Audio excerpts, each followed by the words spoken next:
Hi everyone, in this video I'm going to tell you how we can create a table or how we can send the information in the form of tables through the emails. So I'm having one tracker which is I'm reading it from the Excel application scope. I'm storing it into the DT tracker, then I have used the filter data table where I'm passing the DT tracker and I'm filtering out on the column status wherever the data is pending, it should filter out only that data and put it into the DT filter data.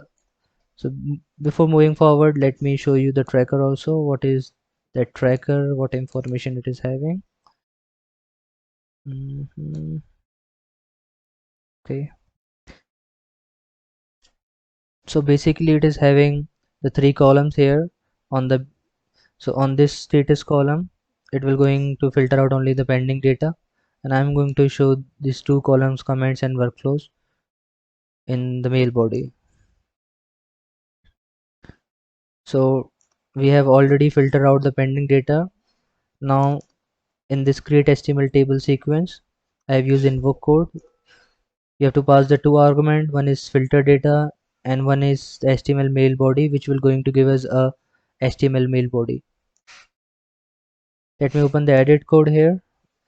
So this is the code which will going to give you the mail body. Let me explain it how exactly it is working. So this is the starting point of table and this is the ending point of table. I'm appending every time each text, and this is basically the headers of the table, and this is the remaining information that is coming from the DT filtered data. Yes, you have to keep in mind the columns that you are defining here, this in the same sequence it should be in the for each loop. So if you see, the workflows is on the first position, and in the for each loop I am having the workflows on the first position, so that there should not be the mismatch of the values. So whichever the column we have defined above, it should contains the information on this on the same cell. So you can define more columns. For now I have used only two columns. Let me cancel it and go to the send mail part, where in the mail body this is just a string variable. I am just putting the the other contents of mail body, like hi team, please find the details below. And if you have seen that HTML mail body, I have passed it. Let me just open it for you. So this is the HTML mail body which just came from the invoke code, and this is basically consist of, this is basically holding the HTML table part. And this is it, like this is the this is used to send the email to my Gmail account.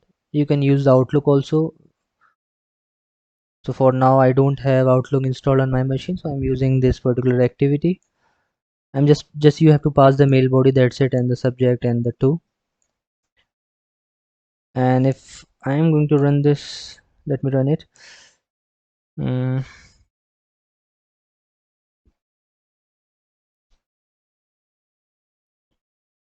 so once you run this code, it will just read this file, and what code will be work in the backend, and then it will send the email to your respective Gmail account or the Outlook.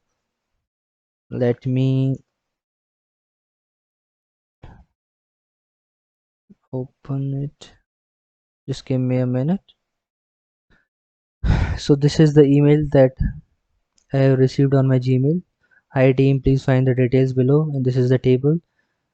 I have given the BG color is red, so that's why it is the headers background color is red, and this is the information that we are having here.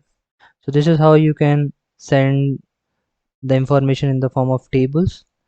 And let me show you where exactly I have defined the background color. So in the TR I have just defined the background color as a red color.